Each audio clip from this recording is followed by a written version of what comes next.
સાબરકાંઠા સ્થાનિક સ્વરાજ્યની ચૂંટણીમાં હિંમતનગર તાલુકાની બિનહરીફ સીટ જાહેર। હિંમતનગરના નિકોડા ગામની તાલુકા પંચાયતની સીટ બિનહરીફ થતા ચૂંટણી લહેરાઈ।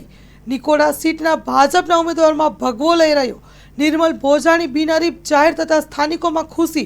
કોંગ્રેસ અને અપક્ષના ઉમેદવાર ફોર્મ પરત લેતા બિનહરીફ જાહેર થયા છે ભાજપના જવાનો। સાબરકાંઠા જિલ્લાના હિંમતનગર તાલુકાના નિકોડા ગામની તાલુકા પંચાયતની સીટ જાહેર થતા મતદારોમાં ખુશી તો ભાજપમાં ભગવો લહેરાઈ ગયો।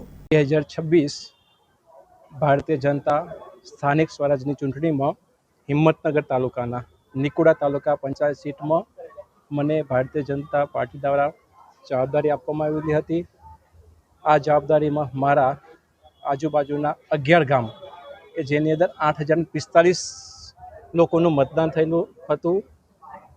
તે આજુબાજુના મારા જે 8000 મતદારો હતા એમના સ્નેહ અને પ્રેમથી આજે મને બિનહરીફ તરીકે ઉમેદવાર તરીકે જાહેર કરવામાં આવેલો છે।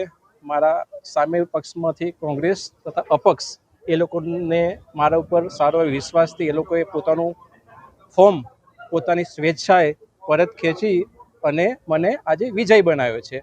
હું મારા જેટલા પણ મતદારો છે તેમનો હું આભાર માનું છું, આભાર વ્યક્ત કરું છું અને સંગઠનનો પણ હું ખૂબ ખૂબ આભાર વ્યક્ત કરું છું। આવનાર સમયમાં મારા જેટલા પણ મતદારો છે 11 ગામના એ લોકોને હું ભારતીય જનતા પાર્ટી તરફથી જે પણ કાર્ય હશે, આગળ વિકાસના કાર્યો હશે એ પૂરા કરીશ એવી બાંહેધરી આપું છું। ભારત માતા કી જય, જય જય ગરવી ગુજરાત। નિર્મલ સુરેશભાઈ પટેલ, 21 નિકોડા તાલુકા પંચાયત સીટ।